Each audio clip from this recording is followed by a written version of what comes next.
My name is Charles Duhigg. I'm an investigative business reporter at the New York Times and the author of a new book out of Random House called The Power of Habit.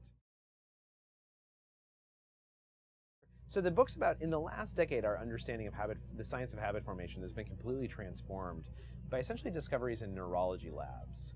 And what we've learned is that every habit has the same basic structure, which is, there's three parts to it. There's a cue, which is like a trigger for a behavior to start unfolding. Then a routine, which is the behavior itself, and then finally a reward, which is how your brain learns to encode a certain automatic behavior because of the reward that it delivers. And so what we've learned is that the cue and the routine and the reward are intertwined neurologically, and it creates a sense of craving, and that's why habits unfold in people's lives, is because of these cues and these rewards. So I think for entrepreneurs, habits are incredibly important, right? Because not only personal habits of how to manage your time and sort of make things easier, but also as you're creating a culture within a company, organizational habits have this huge impact on how organizations function.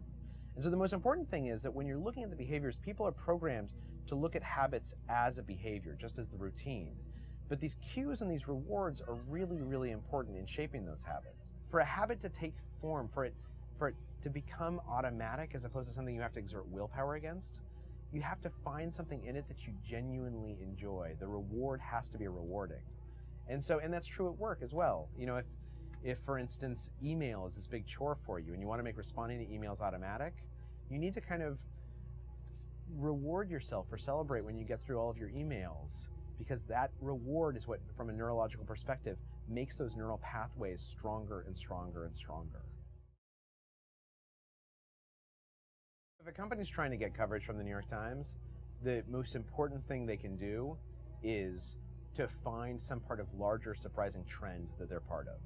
Like the fact that your company exists is not unfortunately surprising enough or big enough for us to cover, right? As a general rule, we try not to cover many companies that have under a $1 billion market cap because it's unclear.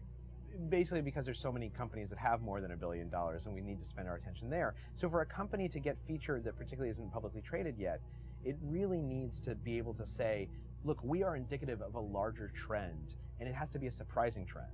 So the fact that social media is interesting right now is not a surprising trend. But the key here is people like to read pieces that are surprising. And so you need to be able to accent what your surprise, how you pull the cover back on something that's surprising and interesting.